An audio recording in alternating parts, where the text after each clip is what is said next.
I'm so nervous. We are live. Oh my gosh, who's watching? Who knows? This is the first live broadcast of Context, the show that looks at current events through the lens of history. I am your host, Mr. Beat, also known as Matt Beat, and joined by Robert. Yes, Robert, reading through history. Yes, and we both are history teachers. We both have experience, middle school, high school, teaching various subjects within the social studies realm. And we also are YouTubers and kind of guides our discussion as well. And we're joined a little bit later by Tom Richey again. The legend. Living legend, Tom Richey. So he had to take a shower first, though, because when he came on earlier, he didn't look so good. In days, had he? Well, you know, once school got out, then so what's the point? I see you haven't really shaved, so. No, I'm gonna let it go for a while. Scare small children when I go to Walmart. Yeah. Like a mountain man. I shave much less in the summer, which it's usually the winter. It should be that way, but yeah, when you're a teacher, no shave November. When it's colder, yeah. But no, so we are here we have a really big discussion planned about. We're going to talk about the justification for the dropping of the atomic bombs on Hiroshima and Nagasaki at the end of World War II, because this was kind of sparked. The discussion was sparked again by the president's recent visit to Hiroshima. And so we'll be talking about that for most of the podcast, but we do have some news stories we want to kind of sprinkle in here at the beginning. And so we'll start with that. Before I have Robert explain the first news story, though, those of you listening, you can download this podcast on iTunes and listen through Stitcher and all that. Make sure that if you like it, you review it. And if you like it, and that's just email us at contextpodcast@gmail.com. So the first story, what we got, it's actually it's not very exciting to me. I was reading over it and I'm just like, okay, but about the DNA analysis of the ancient Phoenician. Yeah, it popped up several times and on the internet, and I eventually just had to go click it because Phoenicians aren't exactly someone that I have time to mention in my world history class because it's a semester long. But huge presence, you know, in that ancient history because you see it all the time. And I kind of knew where they should be from, and I was like, Phoenicians, you know, that's like the Middle East, Lebanon, or around there, right? So after I saw it for about the third time, I finally had to click up on it, you know, because the story was kind of all over the place. And it's a shame neither one of us can pull it up because it has ads on it that like blast you out and you cannot shut them off. It nearly drove me insane while I was trying to read it. Why would a website do something like that? I don't know. I know they're trying to make money, but they're going to lose money in the end. Yeah. The gist of the story is the ancient Phoenicians were understood to be from like Lebanon. But reading this story, this was the remains of an ancient Phoenician found in Carthage. Now, how they know it's an ancient Phoenician found in, you know, around where the city of Carthage was in Tunisia, I don't know, especially whenever the DNA analysis comes back and says it matches a European genetic line.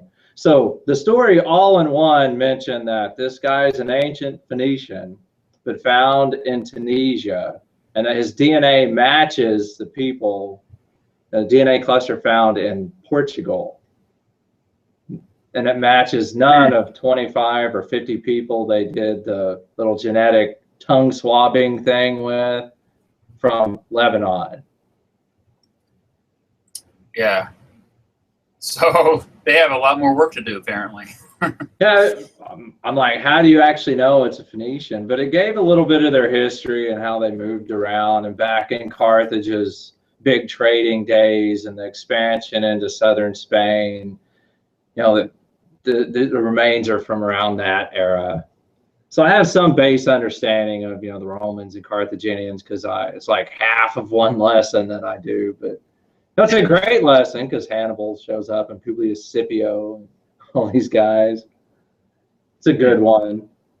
But I mentioned it, threw it in there because it's another example of we don't know everything that we thought we know. And in fact, this is even more recent than our story from last time. Yeah, came out, looks like yesterday. All I know is I saw it about 5 times, 5 different news stories. So apparently it's a big enough deal we should give it mention. Yeah, I mean, ancient world history is my weakness probably. I've never taught it, and I've never been as fascinated as a lot of other people are. When you bring up like the ancient Greeks or the Egyptians or something, I'm just like, that's nice, that's cute. Let's talk about the last 100 years. The ones that I'm always like, yeah, why does everyone go so crazy over? But I have to start with ancient Greece in mind because, as I said, it's ancient Greece to World War II, and I have to fly to get through it. My gosh.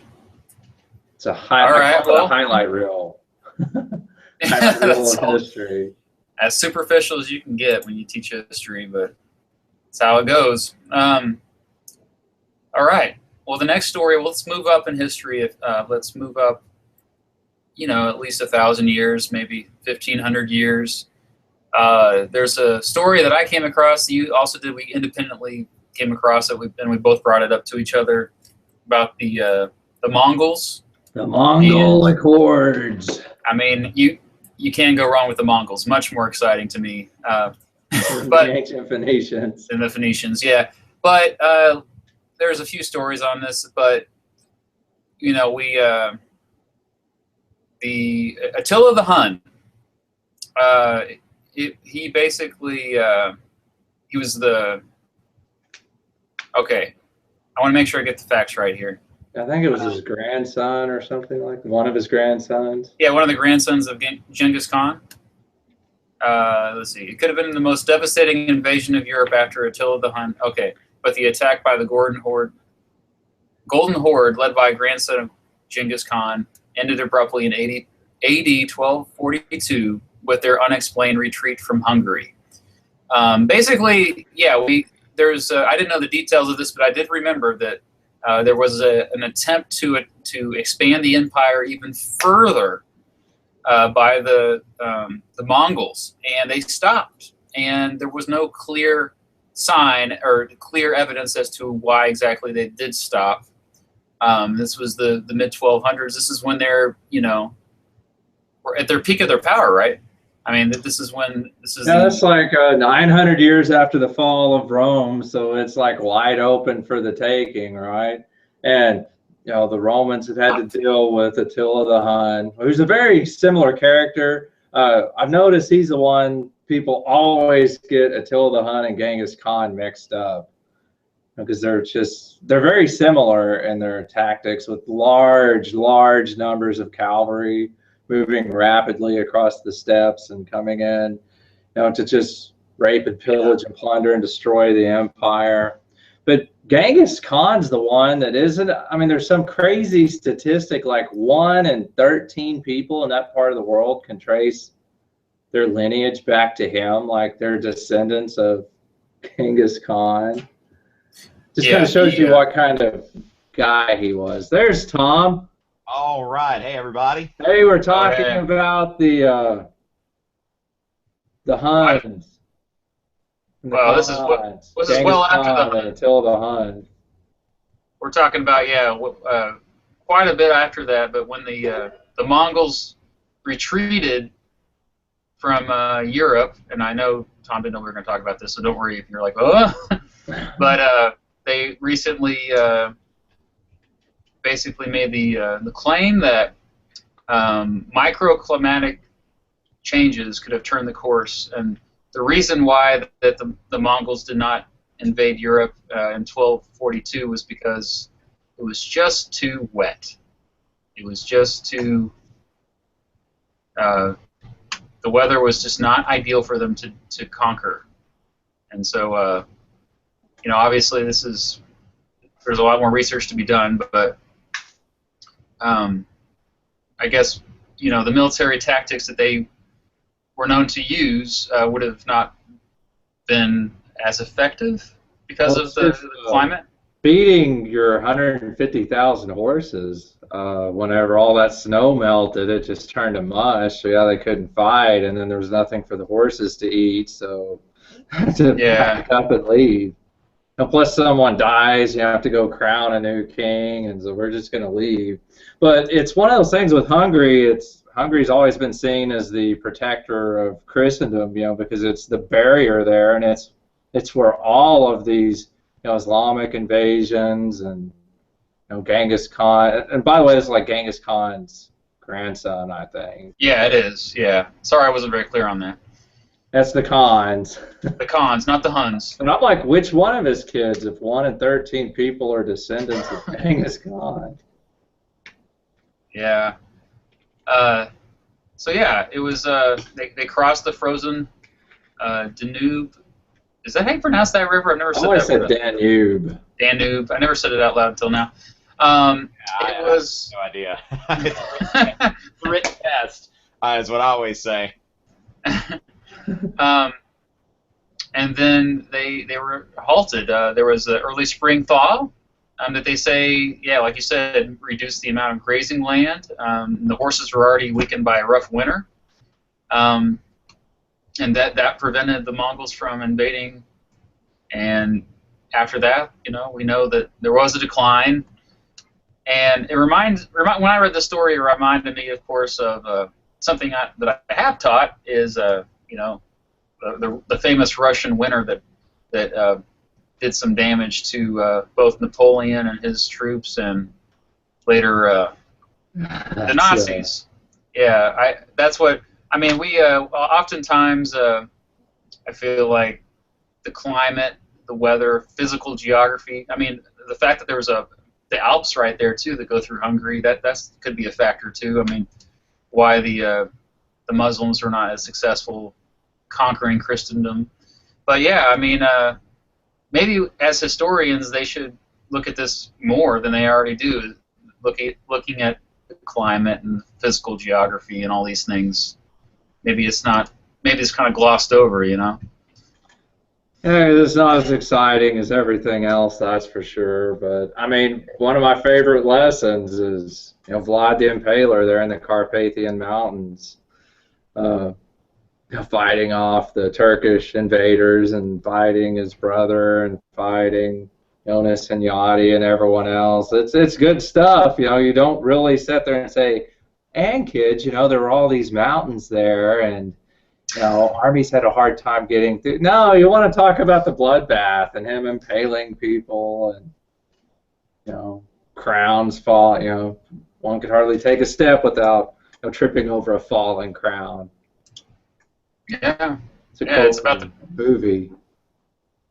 We really care about the humans more than anything else. That's really, But that climate, the weather. Think about 150,000 horses. Feeding 150,000 horses. And that's what they completely relied on. How much they're going to churn up the dirt, and you get all the snow melting, and it just turns into basically a swamp, and your tactics all of a sudden don't work. The reason like Hungary was always the place. Romania, Hungary, those were the borders. Yeah, you think about how the advantage for the Mongols always was the fact that on horseback they were extremely accurate at aiming at their targets. That anybody who tried to fight them on horseback stood no chance. That was the skill that they mastered that gave them the edge for so long. Covering you don't have the horses, ridiculous amounts of ground. Yeah, take away the horses, then you level the playing field. So yeah, you're so far removed out of your element there, and there's going to be no support from local populace at all. If it's two different groups of Roman armies fighting each other, that's an entirely different thing. Yeah. In that era, so. Well, now that Tom's with us, maybe we should switch gears because he did. But we actually have before we talk about the atomic bombs dropping at the end of World War II, which will dominate our discussion. We do have another news story that I think Tom will have a lot to say about, because it seems like South Carolina has been more in the news about this. I don't know if you heard about this, Tom. Just say if you have, but apparently there's a new Memorial Day tradition, which today we're recording this, or as you guys watching right now know, tomorrow is Memorial Day. The Memorial Day tradition of burning the Confederate flag. And this, have you heard about this? No, I have not heard that. I don't know where that's a tradition necessarily, but, you know. Well, it's... I know they did it last year. They're trying to start it. And do you want to explain this more, Robert? Because you're the one who found this story, and I... Well, do you have the link to the story? Because I suppose I can go pull it up. No, I got it right here for you guys in the group chat on one of those dang liberal websites. But yeah, this is some kind of leftist, you know. Yeah. Oh, absolutely. Yeah, it's not going to catch on, but that, you know, that's and the thing is, Memorial Day is supposed to be about respect. You know, which then again, that's something that I think is kind of foreign to some of these people in these hard left circles. Just being a provocateur, and that's all they're doing. They're just trying to get attention. Yeah, it looks like.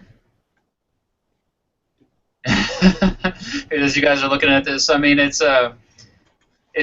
there's been a lot of backlash to this, but it's being led by a guy named John Sims, an artist in Sarasota, Florida. He organized it across 13 cities across the South. It's not like this is happening in the North, or traditional North, whatever that means. So it's a little surprising. I mean, I think he's just kind of like going around with your middle finger out and saying, yeah. Oh yeah, just check out the name of the website. That's all you need. Think Progress. Well, the other thing is, it looks like here that the end game is to, first of all, get the Sons of Confederate Veterans to agree to retire the flag. And then it says here, and this is in the article, that the next thing is that they should help advocate for reparations for slavery. So yeah, this is not necessarily a mainstream operation. I don't necessarily see it catching on outside of whatever group here is trying to get attention. Well, dang it! Why did we give them attention? Yeah, that was. Hey, we're on your show, Matt. It's Robert's idea. Well, I was wanting to tie it more into like Congress, passing resolutions that Confederate flags aren't allowed in, the certain federal cemeteries and stuff anymore to place on the graves of the dead Confederate soldiers. Yeah, we talked about that. Has that been a resolution? Like, I saw where some committee or something had taken, like, the Mississippi flag out of a display at the Capitol or something like that, but...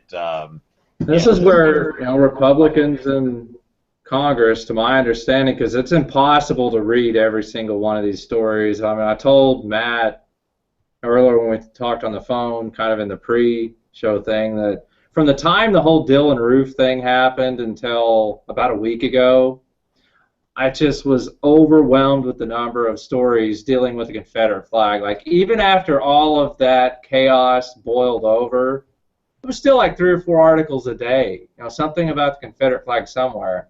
So I actually started taking photographs of them just out of awe.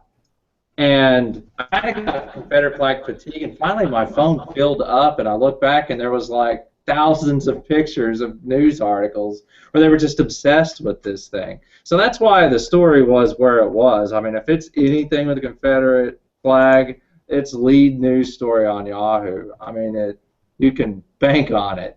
So I kind of got tired of clicking on them and reading them, but my understanding is that it's a congressional committee, and they're kind of in charge of I guess you would call them the cemeteries. I guess this would be places like Arlington and anything around under their jurisdiction. And for years and years and years, they've been trying to get them to say, don't allow Confederate flags on Confederate graves. That this year they finally stops fighting and says, okay.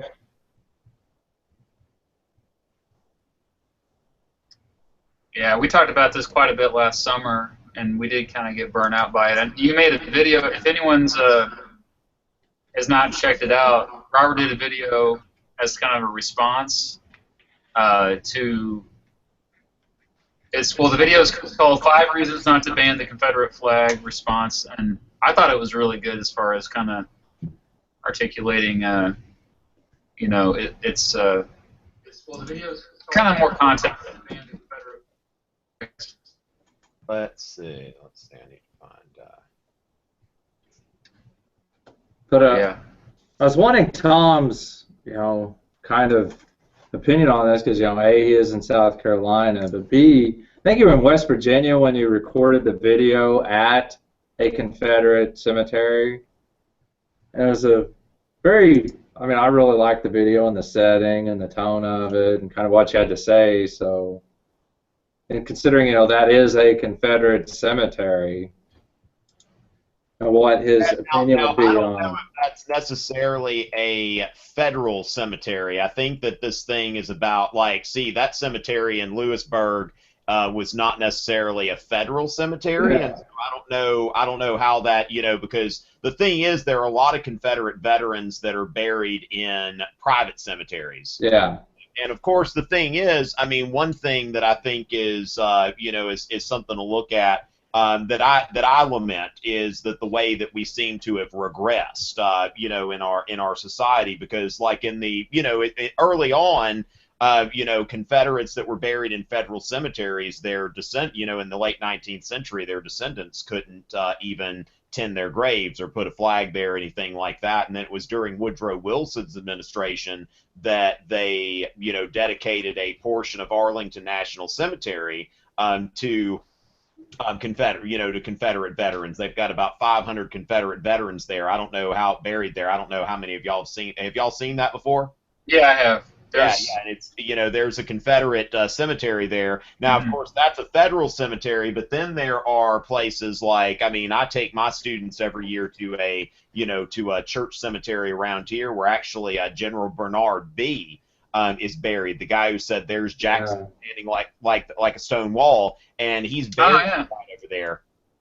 And so I think that from what I can read here, it's just the that sort of thing. But it's really to me just unfortunate, just the kind of retreat that you're seeing here. As far as the Mississippi flag, it's just if people want to advocate that Mississippi change its flag and all of that kind of stuff, then that's one thing. But for the House of Representatives to unilaterally say that we're not going to display this state's flag because we find that offensive. I just wonder how far can you take that? That this is a flag. If all of the states are equal, then I don't know. It's just it's really, and it's just part of this Republican. I don't know. It's just these Republicans are always they're always ready to retreat. It's just like anytime they can retreat, they retreat.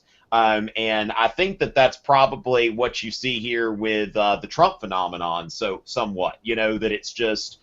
Establishment Republicans, they never really stand for anything. And I think that people have gotten so fed up with that kind of mentality that, that's what, because certainly the Trump movement is not a normal, political phenomenon. It's the result, I think, of a failure by, what's supposed to be the conservative party in this country. I don't know. And the thing is, it's just when it comes to honoring veterans, I think, when you look at 1/5 of our nation's veterans, approximately, of the killed in action, were Confederate veterans, and they're classified by the Department of Veterans Affairs. It's like, I'm descended from a Confederate veteran. If I found his grave, I could go and talk. I could send something in to the Department of Veterans Affairs and get a grave marker for him because he's an American veteran. In the 1970s, Congress restored the citizenship of Jefferson Davis and Robert E. Lee. And then ever since the 1990s, it's just, progressed up to where, it's just, race relations in this country. Of like, I don't know about y'all, but my students feel like it's like when I look back at my life. I can see that there has been improvement in race relations, but my kids that are in high school right now, they don't see that. It's like they don't see that in their lifetime that race relations have gotten better. If anything, it's gotten worse. I think it's the perception that it's gotten worse, and I think, well, it started with the perception, and then I think that it was kind of a self-fulfilling prophecy because controversy makes good ratings. Hey, Tom, do you think you wear headphones? Because I keep hearing my echo. Oh, yeah. Sorry about that. Yeah, let me. Not that I don't love hearing myself, but Actually, anyway. I'm gonna need to. Oh, okay. But anyway, yeah, I was going to say a lot of it has to do with the media. I mean, because divisiveness, controversy, it helps ratings, and then with the advent of social media, that has kind of helped people have their beliefs reinforced by them. Their bubbles have been more insulated, and we've talked about this before, but it's further isolated people from each other. And so, yeah, I do believe there is a bit of a regression here, and I think that somebody like Martin Luther King Jr. would come, if he were to come back in the year 2016, he would be disappointed with the outcome because there's a lot of emphasis on skin color still, and there shouldn't be emphasis, in my opinion, at all on skin color. I mean, I know a lot of people talk about multiculturalism, which is a movement that really took off in the 1980s when they especially started with colleges that trying to change curriculums across the country to try to reverse our racist past. But I think it kind of backfired. And I think that there's been too much emphasis on our differences. That's just my opinion. So I don't try to share that with my students too often. But yeah, that is very true. But he mentioned the distinction between the federal cemeteries and the local cemeteries, because Gettysburg would be like the ultimate Confederate cemetery that is on a federal land, or I should say be the ultimate federal cemetery, that would have Confederate soldiers buried on it. And it's like the #1 tourist attraction in the Civil War. It's what everyone immediately thinks about. And under the terms of this resolution, you couldn't even go put Confederate flags on the graves at Gettysburg, or they wouldn't be allowed. I don't really know anybody who's a fan of history that agrees with all this outcry of the Confederate flags, because we realize, historians mostly realize this, and fans of history realize that you can even say, remember last summer I brought up the Nazi flag, and how, like one of my colleagues has a Nazi flag in his room, and you can't even buy that in Germany. But I feel like it's a part of our history, man. We can't, and we also, the most important thing, like Tom was saying, is the fallen soldiers who were, according to the Union, they were Americans. Okay, they weren't a foreign country, and we need to keep honoring those who fought, our ancestors. I mean, Tom's ancestor directly. It is. Oh, really? You have a Confederate ancestor? Plenty. Yeah. I guess I'm too Yankee-ish. Actually, I think my ancestors came over after the Civil War, like 1880s, I think. But yeah, and of course, I'd always take issue anytime somebody brings up the Confederacy and Nazi Germany in the same conversation.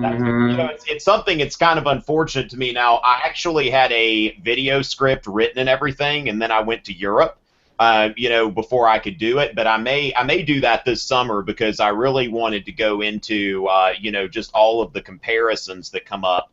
Which I just did a video series on the rise of Hitler. And the thing is, it's like, basically, when people, Godwin's law, like whether it's Donald Trump, the Confederate States of America, it's like, if you think something's bad, compare it to Hitler and make it seem worse. And that's the thing, that it's like people want to bring in the Confederacy and Nazi Germany into the same discourse, but they don't really ever defend it. It's like anytime somebody like launches that conversation, it's always just in a sense that like they've never really thought about it. And so when I put this video out, I'll let y'all know. But what I decided to do was decided to judge the Confederacy by the standards of the Nuremberg trials, where you look at like aggressive warfare, crimes against peace, war crimes, and crimes against humanity. That's not the Civil War character that pops into my mind whenever we're going down that rabbit hole. Lincoln's a war William criminal. Tecumseh Sherman is the one that pops into my mind. Sherman. Yeah. Well, and that's one thing that may kind of bridge us to what Matt said was going to be the main topic, which I'm cool with whatever. Yeah. But when you think about it, I was actually observing an AP U.S. history teacher in Blacksburg, Virginia, and he was talking about and he was talking about World War II and how because the concentration camps were liberated and World War II ended the Holocaust, then we romanticize World War II. It's like we cover up like Allied war crimes. Of course, there are plenty of war crimes committed by both sides, but of course only the loser can commit war crimes, really. But when we think about like the area bombing, like how often does Allied area bombing come up in the curriculum? Like when have like middle or high school students ever been expected to answer a question about like Dresden or something like that on a test? And so it goes. And so it goes. Yeah, and so the thing is that because World War II had a beneficial result, then, we basically glorify everything about our involvement in that war. And because the American Civil War, and because the American Civil War had a beneficial result, then so many people remember it in a way that loses all of the nuance. And and people are tempted to cast it into like good guys and bad guys, where really the main thing that determined who you fought for, whether it's World War II or the Civil War, was where you lived. Like when I saw that mass grave in West Virginia, it was like I didn't really. There are parts of West Virginia where I asked somebody. I was kind of in the southeastern portion of the state, and I asked the guy I was with. I said, "Where are all the Union soldiers buried?" He said, "I've never seen a Union grave in Fayette County." It's just like, that's basically it. If you lived in Fayette County, that county voted for secession. It was included in West Virginia, but it was a secession county. And so that's the thing, that it's like, and that's one thing that I think is regrettable about Germany. Like certainly, the Nazis were bad people, but those German World War II veterans, I think that's one of the big tragedies, is the ones that died weren't remembered, and then the ones that lived were basically disgraced. A lot of them were drafted and all of that. So that's the thing, though. It's like when we think about World War II, and it's like it's easy to romanticize, and of course then we've got the whole thing with President Obama out there in the Pacific right now. Yeah, and Hollywood's like, the Nazis are the go-to bad guys. You're throwing together a script, and we need a group we can bash. We need the ultimate villain. Oh, bring out the Nazis. If it's based in modern time, well, the neo-Nazis, the white supremacists, the skinheads, we'll just have them carry a Nazi flag or have a swastika, tattooed on their chest, and immediately the viewers will hate them. We can save 15 minutes of plot development. Just put a swastika on them. Well, and I wonder if the Confederacy's turning into the same thing. Like, they've got that. I keep seeing that advertisement for that Free State of Jones movie, which I may see. Although I just think that it's like it seems to be promoting this narrative that the only way a Confederate veteran can be a hero is if they commit treason. Like that's basically like that's the only way that we can look at a Confederate treason's bad unless you're committing it against a bad. Yeah, and so that's the thing. It's like basically if these Confederate soldiers desert, then they're heroes. Whereas if a Union soldier deserts, then they're it's just. I mean, Someone sent me that clip on Facebook and said, it looks like it's going to be a great movie, and I watched it. And I mean, I knew what it was the second it started. I had never heard it. Now, I've heard of the story, but didn't know that the movie was coming out. And I immediately messaged back after watching and said, no. It kind of explains and why. then there's Matt the Yank over there who's just like, all right. No, what you guys are saying, I totally understand. And when I said it, and so it goes earlier, I was referencing Kurt Vonnegut. I don't know if you guys caught that reference, but that's a book about. He wrote a book about the Dresden bombings. About you know, he was there when it happened, and Slaughterhouse Five was his account of that. It's partially a memoir, and that was the first time I found out about the bombing of Dresden.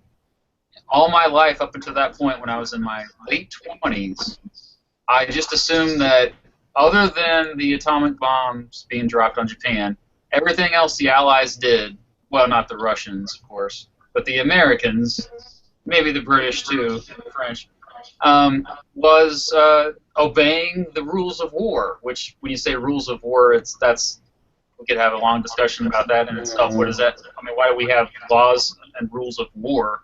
But I mean, I was just fed this narrative, like the good versus evil narrative, and World War II was perfect for that, because you clearly have an evil dude with Adolf Hitler, although a lot of people didn't think he was evil, and then you have Mussolini, who's another guy that outside of Italy you could say easy to hate, and then Tojo in Japan. You have the kamikaze in Japan. These the rape of Nanking.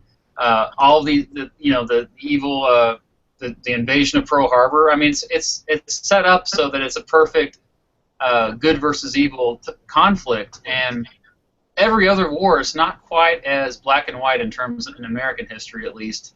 And so for people to question that, like for us to add shades of gray to, I'm not talking about the book, but shades of gray to World War II and say, hey, wait a second here, like, isn't it all about perception and perspective, and maybe there's no good guys and bad guys, maybe there's just all bad guys, or or less, maybe I should say less bad guys. There's the less bad guys won. But if you say something like that, then you are just completely scorned. Well, certainly cannot do that with World War II. No. That was because I one time when I had a friend ask me, he's like, was there any war the United States fought in that was truly just? And the first thing I blurted out was World War II. But then the more I thought about it, I was like, well, but there's a lot of things that about that we could say that was,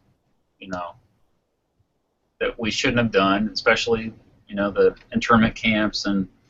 But yeah, we probably should lead into our main discussion, because it's about the atomic bombs being dropped, because what really got me thinking about this is, well, this past week the president went to Hiroshima, and he went there to give a speech, and he actually met some survivors of the atomic bomb. But there's people that he actually, I believe, shook hands with and maybe hugged. He hugged him, and he didn't go there to apologize. Too, Matt. Well, yeah, I mean, but he didn't go there to apologize. It was just a kind of one of those things to say, looking towards the future. Because he was speaking at the Hiroshima Memorial, and he's reflecting on, sure, this was something that was obviously a horrible thing, but he didn't apologize, implying that he's like, still, well, it had to be done to end the war. He didn't say that. I don't know what he personally believes on that, but it leads to the never-ending question that's always a really good Socratic seminar or debate in class as a history teacher. Was it justified to drop atomic bombs on Japan at the end of World War II? So, who wants to go first? I don't. You don't? Well, I could, but Tom, our guest, would you like to say something on it? Oh, we could just end this right now. Yes. you know, the thing is, and it's something that I try to explain to my, I mean, it's like, you know, you got to think about the situation that Truman's in. And when you look at everything about Truman's presidency, you know, this is the president that integrated the military, you know, the first president to advocate for civil rights. Like, Harry Truman was a moralist. Like, he wasn't FDR, you know, I was reading something that was really interesting yesterday. You know, I didn't realize this, but that whole myth, that whole story that, like, Hitler snubbed Jesse Owens, is a myth, that Hitler was not even at the Olympic Stadium on the day that Jesse Owens won his race. Oh, And so, I didn't know that. yeah, and so there may have been some other black athletes that may have been snubbed the day before, but Hitler never snubbed Jesse Owens. And, you know, I need to see that. The movie just came out on DVD. I want to look at that. But the thing is, what Jesse Owens evidently said, that, you know, who snubbed me was FDR, like the president. Like, the president never invited him to the White House, never even sent him a telegram congratulating him. Because, you know, in that sort of climate, like, somebody didn't want to be seen, you know, associated with a black man, because that's going to, you know, mess up the Democratic coalition, the New Deal coalition that existed at the time. So when we look at Harry Truman, it's like, why? I mean, he wasn't like this, like, really pragmatic, realpolitik kind of thinker like FDR was. I mean, he was a guy that really agonized over what is the right thing to do.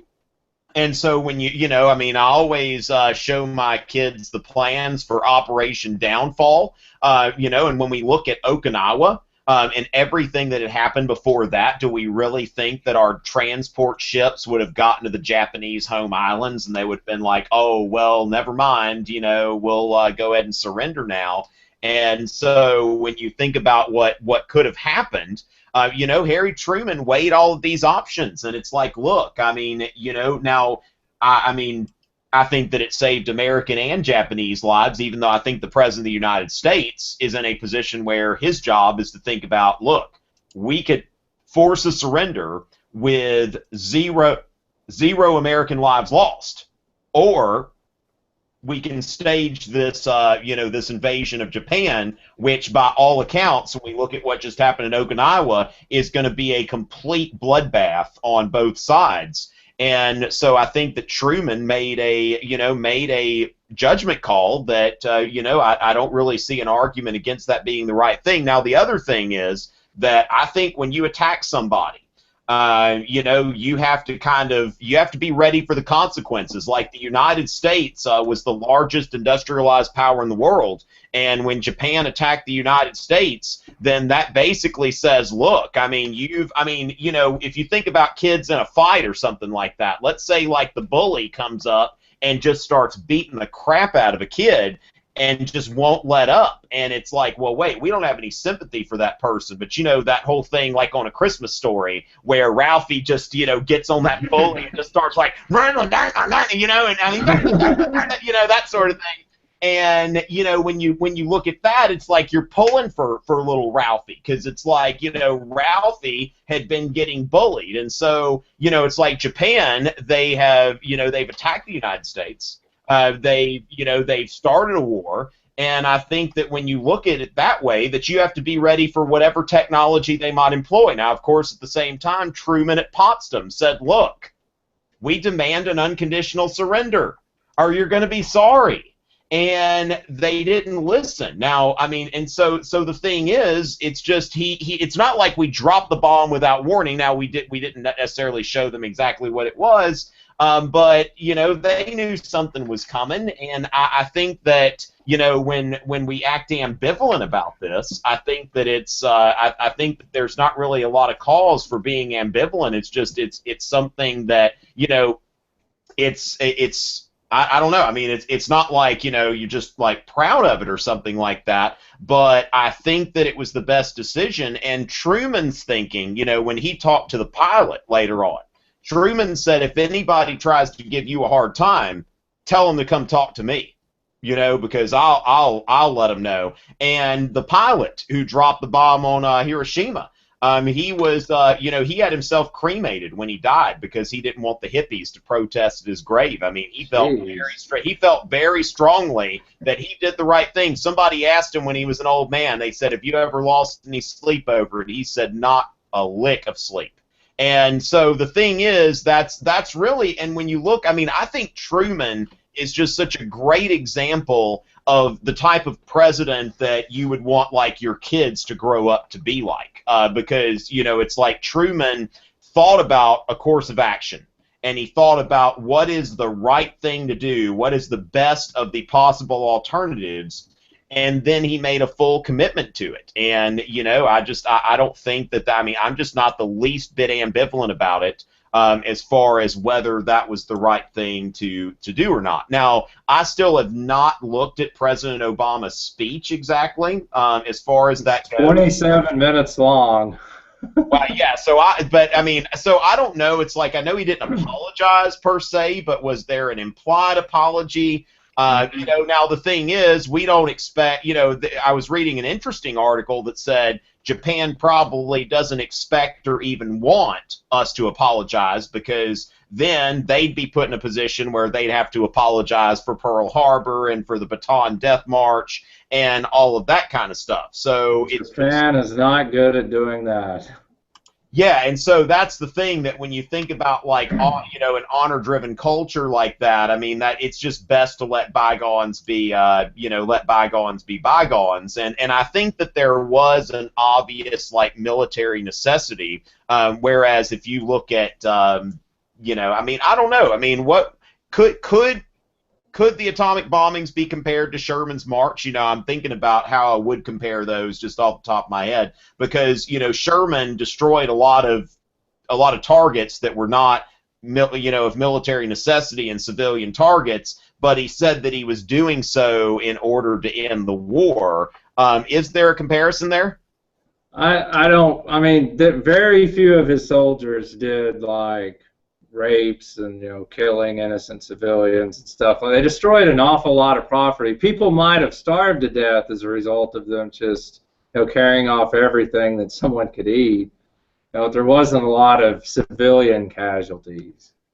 Well, that's one thing that I kind of, it's like in World War I, we don't really talk about, like, the millions of Germans who starved to death because of the British Army. We hear about the Lusitania and the German U-boats, but it's like the silent killer of starvation. Starvation never really gets any attention. That's what would have killed millions of Japanese. I mean, their economy was just in shambles. Millions would have, and the number I've always heard is, Allied American military leaders thought that an invasion of Japan, a full-scale invasion of Japan, would have resulted in 1 million U.S. casualties and millions of Japanese. Operation Many of them would have starved to death. Oh, you're saying without doing anything. That's so the way I've always looked at it is dropping the atomic bombs. It was horrible for everyone, and in Hiroshima or Nagasaki, the day that Paul Tibbets and the Enola Gay show up, and for Hiroshima is a bad day, but you could have cut 10, 12 months off the war by doing that. You save millions of lives by ending the war and getting aid to people who would have otherwise starved to death. The other side of it that I never really feel comfortable mentioning, but I always do whenever I'm explaining this to my students when it's over, because I say everything that Tom pointed out. You saved American lives. That's Harry Truman's #1 job. But the other thing was, the Soviet Union had declared war on Japan. The Soviet Union took a couple of islands from Japan that still to this day Russia has not given back. Now think North Vietnam, the Vietnam War, think North Korea. I want you to sit there and imagine in your mind what this would be like as I utter a phrase you've probably never heard before. North Japan and South Japan. A communist North Japan. Yeah, I think you're completely right. And that's one thing Robert, I always mention as well, because I think that that's something that went into the calculations, that it's like, do we want Russia to invade? Because we know how they did in Europe. You know, it's like we know that when they take something, they don't give it back, and they make sure that they're going to elect, sympathetic, leftist governments. And yeah, that's the only way you get aid from the Soviet Union is you go commie. All right. Well, you two are both Americans, right? Yes. Yep. Okay, you're on. Might take an oath on that, because I am as well, and we're all in our 30s, I believe, and we have that long to. We all have been fed for so long that the United States is the #1 country in the world, dadgummit, and everything we've done in the past, almost everything, has been justified. I mean, come on. Like, we have, look at our freaking Constitution. It's amazing. Look at our long traditions of protecting human rights, and all this. So we all acknowledge our biases, and I think that I'm seeing that a little bit tonight, and I have it too, and it's really hard, but I'm going to ask you guys something before I kind of give my opinion on this, but whenever you bring up this question to your students, if you were to gauge what percentage of them would say, no, we shouldn't have dropped the bombs, and yes, we should have dropped the bombs, what kind of data can you kind of throw at me here, like just estimating? What do you think? Go, Tom, you go first. Well, it's really like when you look at all sides of the issue, I tend not to have. I mean, it's seldom that anybody expresses a viewpoint where they believe that it was wrong. Like, I mean, that's, and of course, it may be shaded by our point of view. It'd be interesting to bring in some people from Japan and see how they feel about it, because I would be interested to have that perspective, but I don't see it's just very hard to create an argument. Like, it's one of those things that, like, okay, I think that if you just ask, like, hey, was it right to use atomic bombs and to, like, blow up, kind of like when they poll people, but they call and they'll phrase it a certain way. So if you're just going to go to people and say, like, okay, yeah, was it right to just go and, like, boom? But I think when you start taking into account, like, if you present, okay, so would it have been better to do this or do this? So would it have been better to drop the bomb or to have a land invasion? It really depends on when you're asking it, the context. That's what this thing's called, right? So that's what I think I've yet to run into somebody who, even after having all of the information, says that, like, that was the wrong thing to do. We should have invaded the Japanese home islands. Okay. What about you, Robert? Well, always, after doing the Hiroshima and Nagasaki, just going through this horrible description of what happened and the skin melting off of people's faces, and how there's still people that have, like, tiny shards of glass in their internal organs when they were small children, and this happened and they survived. Horrible. And of course, they see pictures in the PowerPoint presentation, and there's a little deal at the end of the section where I do mention, that Harry Truman has gotten some flack from this, and that I give his list of reasons why. And before I give the list of reasons why, I always kind of pose the question, like, how many of you think that this should or should not have been done? I don't word it that way, but I kind of imply it in question. Most of them just sit there and say nothing because they're high school students, of course. Four or five that will speak every given year, and as Tom said, I don't think I've ever heard anyone say we shouldn't have done it. And it could be one of those things. I probably have had some that thought no, but they're not going to throw it out there. And when it's always the 4 or 5 guys that are like, heck yeah, we should have dropped it. We should have. And every couple of years I have one of them. We should have dropped 10 more. Some of those people that you can be appalled by. But I will say, the first year I taught, very first year, I don't know why I did this. It was a huge undertaking, but I decided I was going to do this. The class would put on a mock trial, and they would put Harry Truman on trial for war crimes. I'd never done this before as a first-year teacher. I didn't have a planning period that year. I taught 9 different classes. Wow. Jeez. Completely overwhelmed, and I decided I'm going to take this on. And of course, the kids were supposed to do all the research, and this was '99 in Butler, Oklahoma. So the school internet and stuff like that was not. It was very hard to get to, and even at that, it was for us. It was in its infancy. You know, you could. So we had to use. I mean, we were doing encyclopedias, and I was getting a hold of, you know, magazine and news articles and stuff. And after about 3 weeks of them researching, you know, they still were nowhere near. So at the end, I had to basically come in and script out of their notes and form it together. And you know, we sent them. You know, literally, I had to send paper because this was 1990. This had been 2000, I guess, spring of 2000.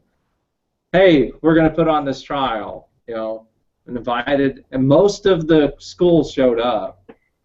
You know, this is a town of 300 people. So the school, I had classes that had like 4 or 5 kids in it. And I put on my little graduation robe because it was black, and I was up there pretending to be the judge. And the prosecuting lawyer, her name was Vanessa. She lives in England now. One of my favorite students of all time. Probably still this day is the biggest liberal student I've seen because I live in western Oklahoma. And she's kind of the authentic. But you know, she did the prosecution thing, and she walked out there at these pictures. She showed pictures of the people with their skin melted, you know, just the charred skeletons and stuff. She was like, "This is what this meant." You know, she walked up and down the line in front of the audience, in front of the jury, and the looks on their faces, you know, because this is one of those big old it was my book, you know, that I had given to her and said, you know, look through this. And she held it up, and if you would have polled them at that moment, I think you would have gotten a completely different response. I know from the students, you know, the younger ones, the middle school and elementary kids, when they saw it, they were like, if you would have polled them, they'd have said, yeah, that man should be taken out and lynched right now, or gassed for doing that to them. So it's all the framing. But then the moment when Joseph Stalin, who a lot of these roles had to be played by girls, and they pulled them off very well because the girl who played Joseph Stalin was perfect, and she just kind of comes across, you know, a forceful figure, Dom, and she came in, and when she was sitting there saying, the moment when Joseph Stalin looks at Harry Truman and says, this man's guilty, this man should be put away, you realize something's wrong. Because it's Joseph Stalin, Mr. Gulag, Mr. I killed 20 million of my own people, is pointing to Harry Truman, saying, oh, one plane, one bomb killed 80,000, another one killed 75,000. We killed 90,000 in Tokyo in one night with 350 bombers. You know, Tokyo was, in total death count at the time, worse. Yeah, that's an important point. That's a really cool experience.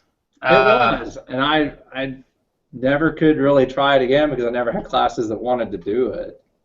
That is a lot of work. Yeah. When I realized how they worked for 3 weeks and wasn't even close, and I had to go up there at the school because I didn't even own a computer yet at home, you know, and I had to go up there and, you know, type out a script just to give it some, paste it together and throw out their irrelevant stuff so we could get it done in 2 hours.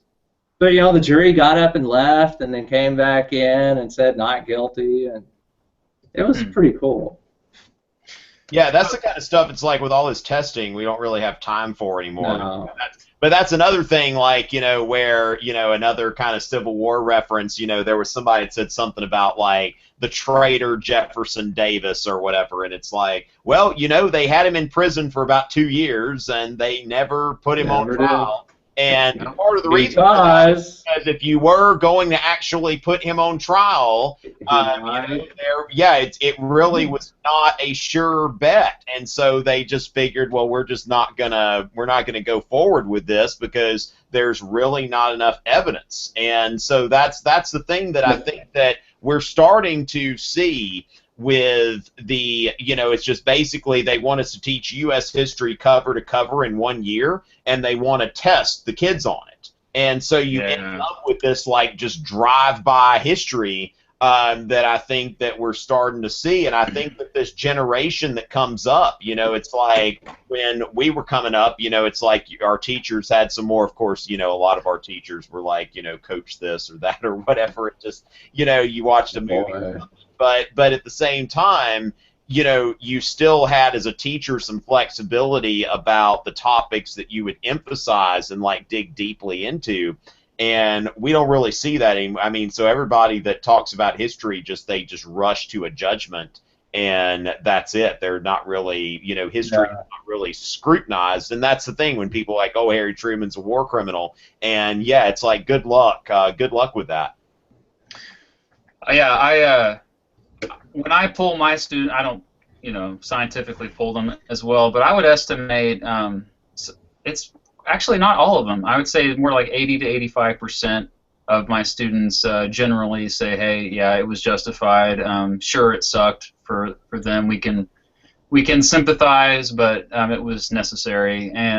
But I do have those bold students who, and I say bold not lightly because it's not easy to, especially as a teenager, to say just to go against everybody else.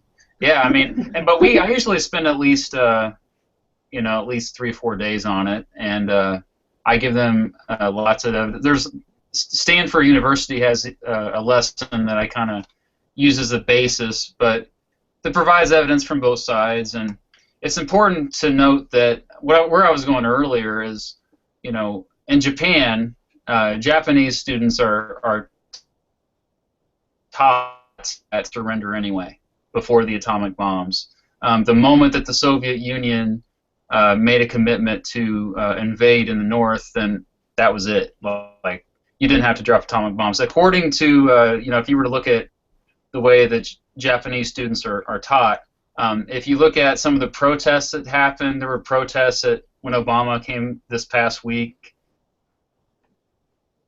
People were apologized, and there's still bitterness 70-some years later. I think that a lot of times we do forget the other perspective, and we do like Tom said, we do like just to kind of, all right, made up my mind, let's move on to the next thing, because that's how we kind of learn history, most of us, and we don't have enough time to really look at all the complexities of it. I found that the older I get, and I try to be balanced, and I try to, like, I've up to this point in my life, I've been very like, yeah, it was justified.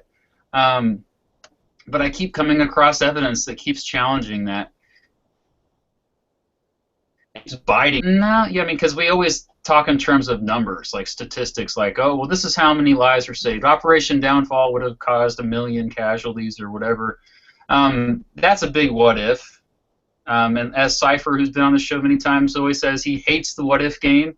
But by making decisions based on a what if, it can be a slippery slope, and yeah, that's what it takes sometimes. You need a president like Truman to make those tough decisions, and at the same time, like, I was always somebody, I was conflicted because I thought that, yeah, the atomic bombs are justified, but at the same time, I didn't look at Truman that highly.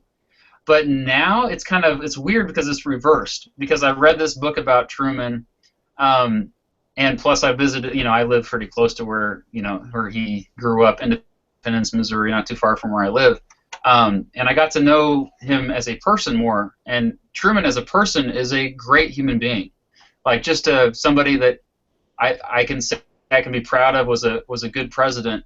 But at the same time, I grow more uneasy about his decision. And I find out that it seems to be more about the Cold War than it was about ending the World War II. It seems more about having leverage against the Soviet Union, and so that's why I constantly have to play that devil's advocate to my students, and I feel like, no, really think about this. I mean, and it's more than, like, Robert, you were saying, the emotional side, showing the pictures of the the burn victim, the skin falling their face, not the emotional level, because everybody can connect to things on the emotional level. But I think if you look at it just in terms of even strategy, like you're right, the Japanese were starving. Like there's plenty of evidence. They were desperate. I mean, they were going to surrender. Have been a crime to have a means to end the war quickly and not use it. Well, you can make that argument. You can definitely make that argument. You can.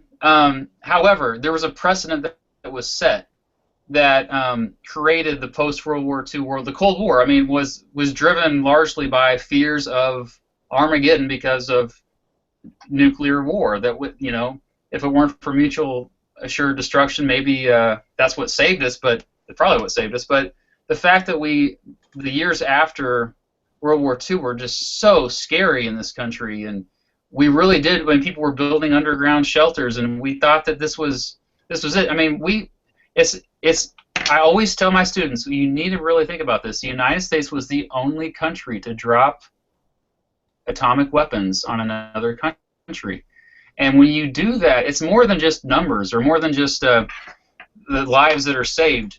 You're setting a precedent for all future generations, and you're also, when you do something like that, you become a hypocrite really quickly, because, you know, look how quick we are to say Iran should not have nuclear weapons, for example.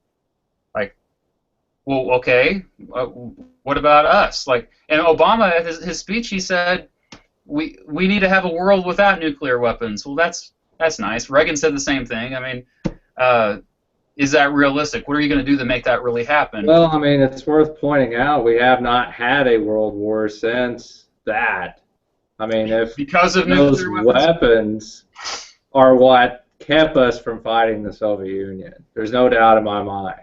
So that just leaves a question then, because I argue, actually, here's where I kind of stand on this, is why not target a military installation? Because Nagasaki and Hiroshima have already been wiped out by bombing. You know, I said way more people died in those bombing raids. Yeah. Way more, and they just would not surrender.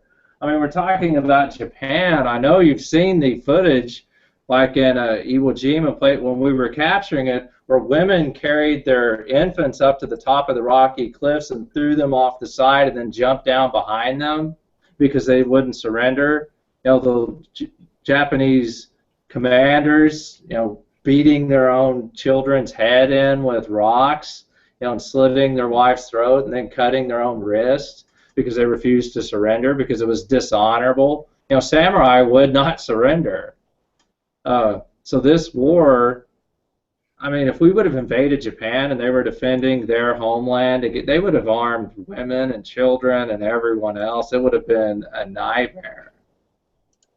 You really believe that everybody in the country felt the same way, though? That's a blanket statement there. I mean, to say that everybody in the country felt that same way, that we're not going to surrender. Japanese culture. I mean, that's harakiri. That's.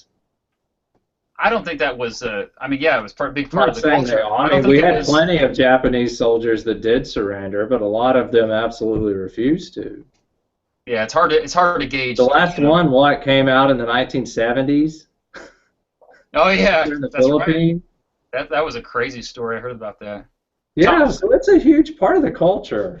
Yeah, well, it was. I just don't know how huge part of the culture it was. I mean, maybe I just need to do more research on that. You could just put it this way and say it's 150,000 killed by 2 bombs. The war goes on for another 10 months. It's millions. Is it? Continue bombing. Yeah, we just continue bombing with the bombing. We're sending 300, 400 at a time. So your argument is that we saved more Japanese lives, is what you're saying? Unquestionably. Yeah.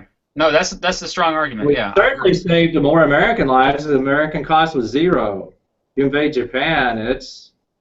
And see, that's my argument, that when it comes down to it, that you can't. I mean, it's just when it comes to war, you have to, I think you can be judged for taking lives gratuitously. But if you're maybe the second bomb, you can but the thing is, though, well, they didn't surrender after the first. Yeah, they said days, but or hold on. But the thing is that, you know, you have to think about your own I mean, you know, it's like if you go past what you have to do out of military necessity, then you can be judged. But if there is something that you have Sherman that can save, yeah, and see, that's the thing. I think that Sherman did some things that went beyond military necessity, and some of it was just outright vindictive. I think when you look at the burning of Columbia and some of the other stuff, but which of course he does not denied responsibility for, but you know, that's another story. But the thing is, though, that if you've got a technology that can save your soldiers' lives and you don't use that, then where's the morality there? And so, I mean, which I think you kind of touched on this, Robert. I mean, I think that nuclear weapons have been probably the best thing to ever be invented, because World War II was the bloodiest conflict, you know, in the history of the world. And World War I was the second most bloodiest conflict, you know, second bloodiest conflict. And so when you look at it from that perspective, that nuclear weapons have basically put an end to total war, and we've not had another total war since then. That I think that you know, I mean, to me, it's just I think nuclear weapons have done more good than harm.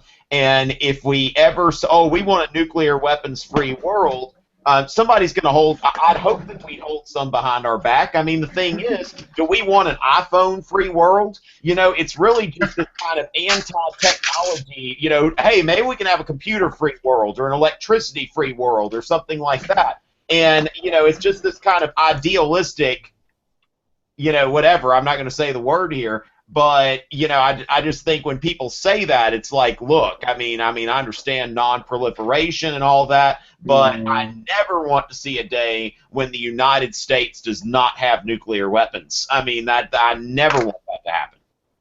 Kim Jong-un's not going to give his up. Exactly. Yeah. He's not going to give him up. Cat's already out of the bag. Pakistan. What I have two responses, though, to what you guys are saying. One, Tom, do you want ISIS to get a nuke? I mean, you say nuclear weapons are the best inventions ever, but what? Oh, what hell no. No. No, I'm all for non-proliferation. Like, that's what I mean, I don't want them to get a bomb, but I want us to have one. And, you know, so, I mean, I understand that we are acting in our interest and that sort of thing. So, you know, it's like the United States has to act in its own interest. We should do things to make sure the arsenals are secure, and that we, you know, maybe if we determine that we've got more than are necessary to destroy our enemies in the event of a war, then perhaps we should start dismantling the extras, because the extras represent things that, you know, that could be gotten by terrorists. Now, the thing is, there's this documentary was on Netflix at some point. I don't know if it's still there, but it's called Countdown to Zero. This stuff will scare you, because there's all this stuff in, like, the Eastern Bloc, like in the former Soviet Union, where they have these, well, yeah, that there's such low security, and there was this guy, like, in, you know, in Georgia or something, and he got arrested for selling, like, yellow cake uranium to some people, and he was just like, Lamborghini. You know, I mean, he was just, I mean, that was basically like, for him, it was like, look, here's some yellow cake uranium so I can buy a freaking Lamborghini. So, you know, I think that we need to go, you know, I mean, I'm all for arms control, but when we talk about, like, anybody that says, like you said, Matt, the cat's out of the bag, that, you know, we need to talk about managing the technology, but it's not going away, nor should it, because I think that it has saved lives. When you look at, like, the deaths in wars post-1945 versus, like, the first half of the 20th century, there is no comparison. Yeah. The arsenals are definitely not secure. That's, I mean, there are weapons out there that we probably that are not accounted for. I mean, that's, I've read stories about that. I don't know how true it is. That freaks me out, okay? Yeah, I mean, where's ISIS getting all their weapons from? I mean, I think we all three know, but yeah. Yeah. So what could slip through to, I mean, but yeah, like you said, you know, we have been safer because of the whole mutual assured destruction concept. And but I want to go back to what you guys were saying, and we're looking at the same evidence here, but we have different conclusions. The evidence that militarily Japan, by the summer of 1945, militarily Japan was extremely weak because they had lost so much. They, like Robert mentioned, Tokyo. I just read 100,000 They people. couldn't even defend their skies when the Enola Gay flew. I mean, it flew in alone. Yes. And So there was they were defenseless. So do you not hear that evidence could also be used to say that maybe we shouldn't have dropped the bombs because, I mean, you want to surrender, right? A surrender just means two dudes shake hands, right? Two politicians shake hands, right? Or they sign something, they sign a document. But that's what you're looking for with the dropping of the atomic bombs, supposedly. I mean, we could have been flying over dropping food, I guess.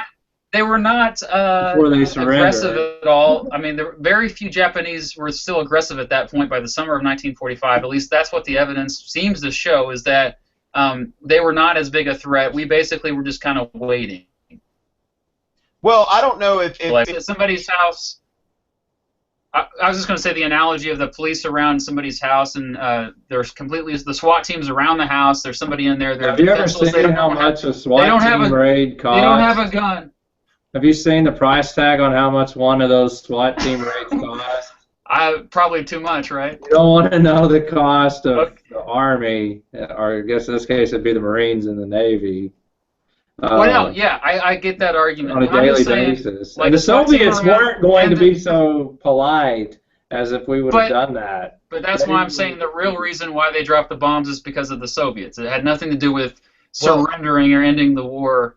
Do we have to? I think it's both. That, or is that a conjecture? It's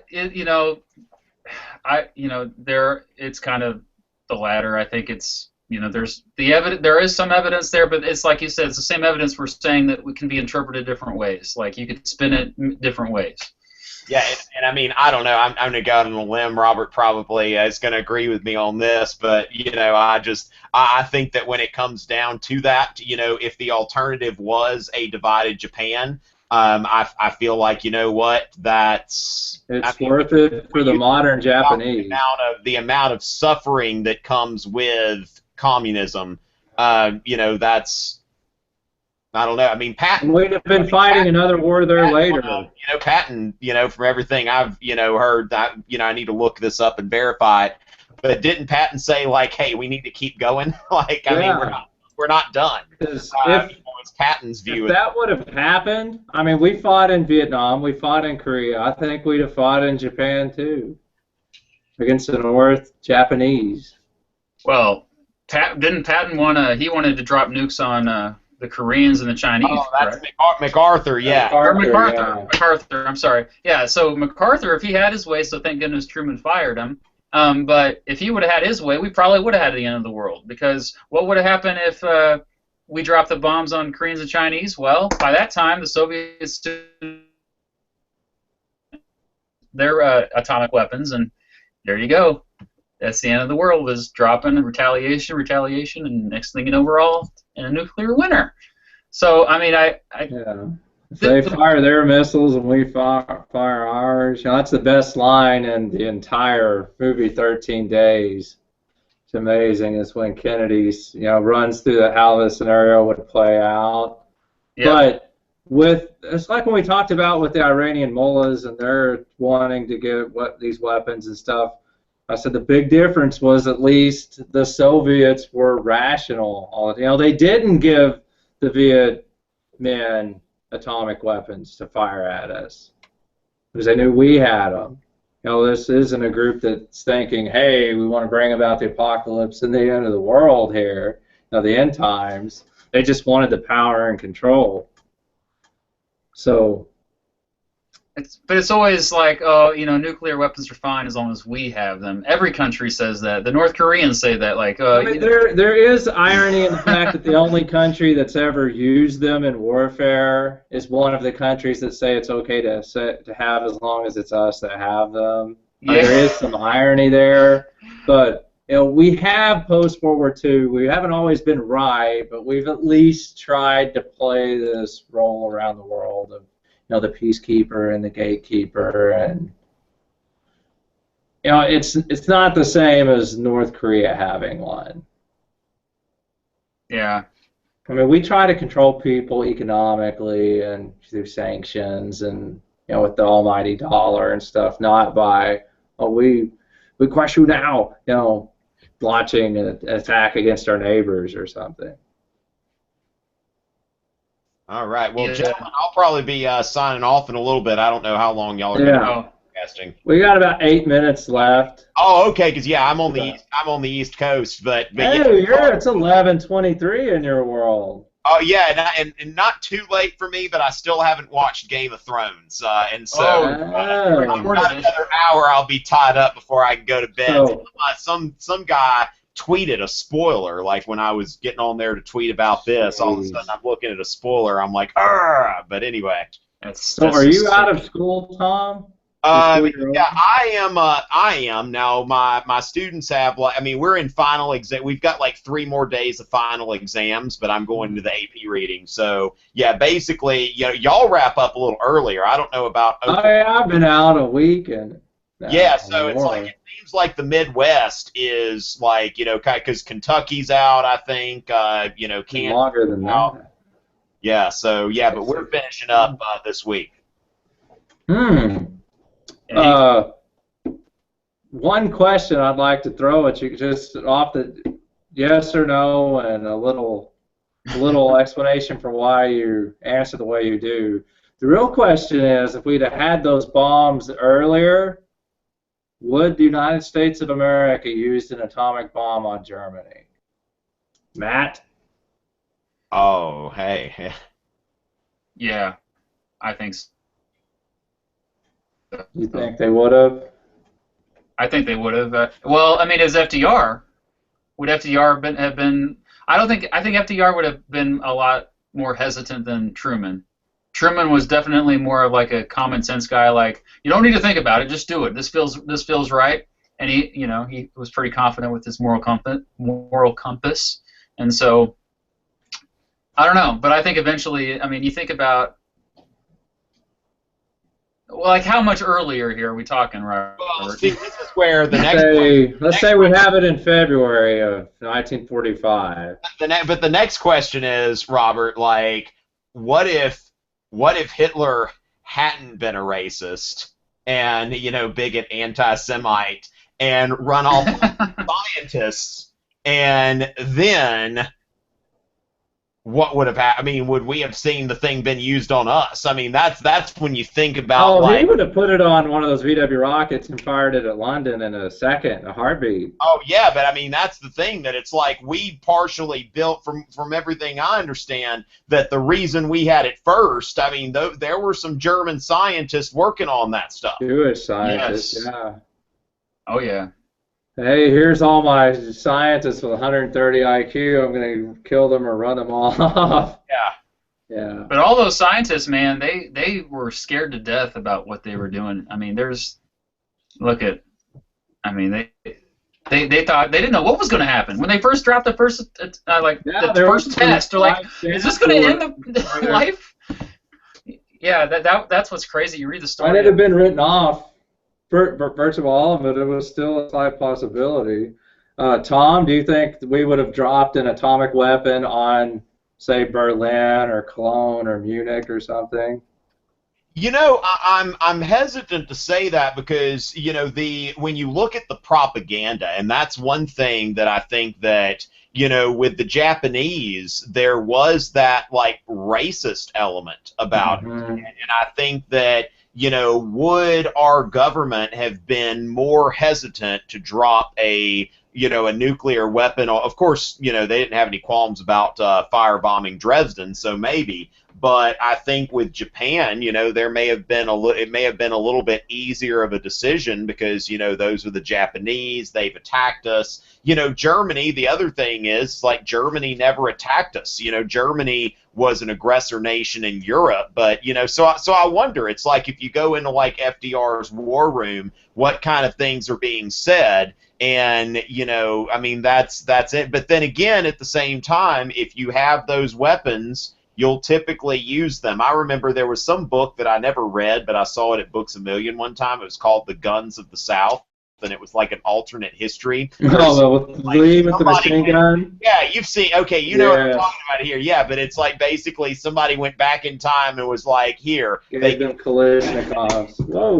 It's this technology, and it's like when you have technology, you use it. And so that's the thing. Now, I mean, it would have depended on how long it was going to drag out, but imagine we could have prevented D-Day or something like that. You know, I mean, that's, you know, that's something. Because you could have used the same justification that we used at that point. So, oh, we're saving millions of lives. Here's Berlin. Boom. Yeah, definitely. Bye-bye Brandenburg Gate. Which is weird, because that's like the one thing in Berlin that survived. Is that statue. Well, the Germans were definitely looked at differently than the Japanese. You look at how the German prisoners of war were treated and compared to the Japanese. Like, Japanese would be less likely to be prisoners of war. They'd just be killed. Like, don't take them prisoner, just kill them. Well, like I said, a lot of them would not surrender. They wouldn't surrender anyway, right, yeah. So if you compare our treatment of Japanese soldiers to their treatment of our soldiers that they captured, I think we win pretty easily. Definitely. Tom, I know you want to go watch the Game of Thrones, so we're keeping you. So we're here at the 2-minute mark, so it's time to say our goodbyes. Well, thank y'all for having me on here tonight. It's always good to talk to y'all, and especially now that we're kind of out for the summer and over and all, you know, all that. So, you know, yeah, this has been fun. Always good to, you know, just kind of get into it, a little discussion about it. And next time, if y'all just kind of let me know, I may be able to, you know, get the word out a little bit sooner on it or something. But yeah, but thanks for giving me this opportunity, and you know, hope to talk to y'all again sometime.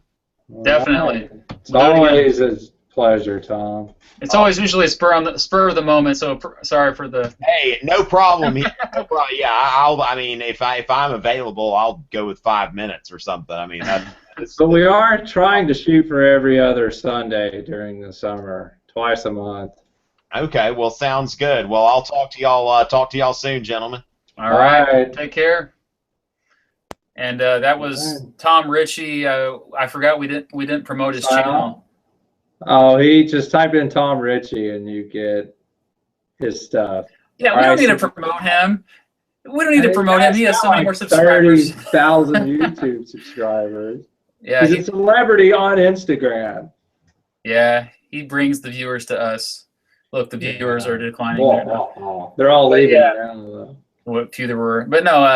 Actually, most people actually listen to this. Is probably better anyway because we're just all this is just showing our faces. So hopefully you've just been listening to us, not looking at us. But yeah, we.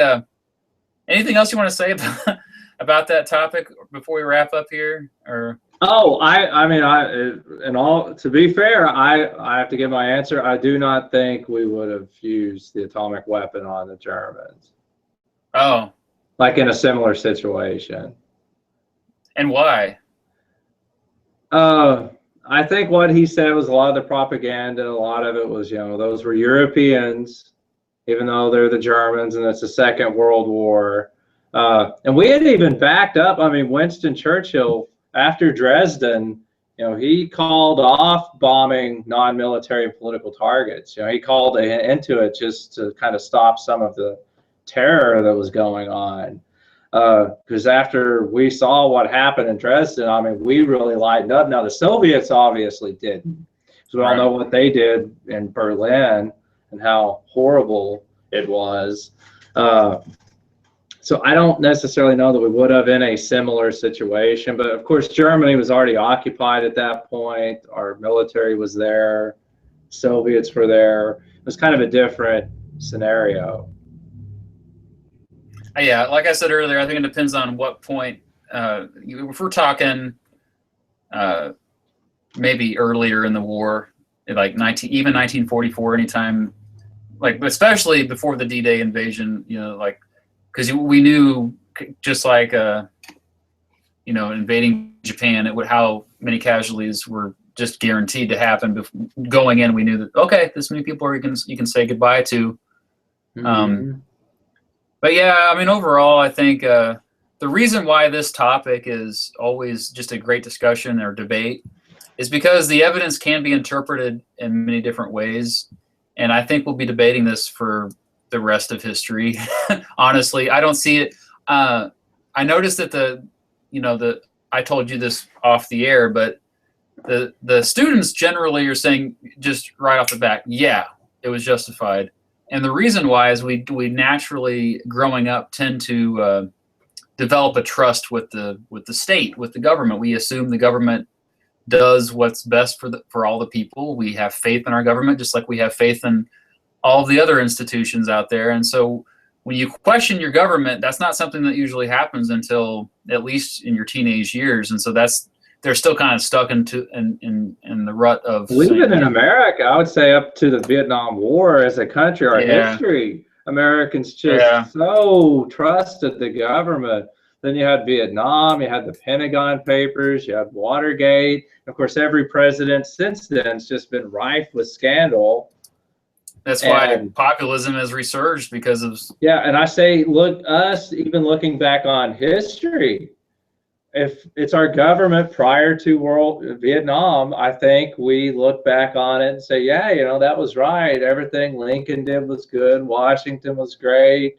World War II, the greatest generation. And everything since then, it's extremely divisive, extremely just. But is that because we're pessimistic? Is that because we're more informed now, or is it because that's part of it? I think. Yeah. I mean, I think it's tainted history. Everything since then's tainted. The media and television have more to do with that than anything. And of course, today the internet, nothing's getting by. Yeah. Well, I think it's still possible to get some things by, but yeah, it's definitely more complicated than ever. Yeah. I think it's probably a good spot to drop the mic, isn't it? Which you might have dropped your mic.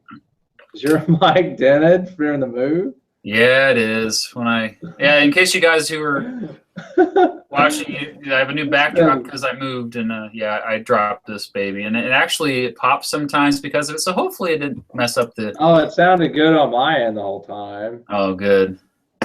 Well, yeah. So this will be the new backdrop, and we'll keep doing this. If Tom's going to be in Kansas City next week to grade the AP readings, maybe I'll actually get to meet him in person, but all of us have not met each other in person. But be sure to meeting a legend. Yeah. Oh, faint. Oh. But yeah, we know each other because of YouTube. So you want to promote your YouTube channel and anything else? It's Reading Through History, or the website's readingthroughhistory.com. And of course, this is our podcast, Context. Go back to any episodes you have not listened to and enjoy them in the car. Yeah, you have to enjoy them. No. This is episode 15, and we started this last summer. So, but again, if you we should have a lot more episodes. Yeah, well, during the school year, man. That's why we only had like one a month for a while there, or one every 2 months. Even that. Yeah, but it will pick up in the summer for sure. So stay tuned for that. If you want to contact us, it's contextpodcast@gmail.com, and I'm Matt Beat, aka Mr. Beat. You can find me on YouTube at Mr. Beat's Social Studies channel, and have a new video coming out tomorrow. Election of 1892, which is kind of similar to I think how this year is going to be. I think it is. It's going to be a very populist year. But Finley's first. No, that was 1896. It was 1896 and 1900. Cleveland versus Harrison versus Cleveland. Beaver. It's always so weird as I was trying to think backwards instead of forward. Yeah, but anyway, I guess that's it. So we're going to stop the broadcast. Thanks for listening and watching tonight for our first live ever broadcast. Yeah. Woo! All right. Until next time.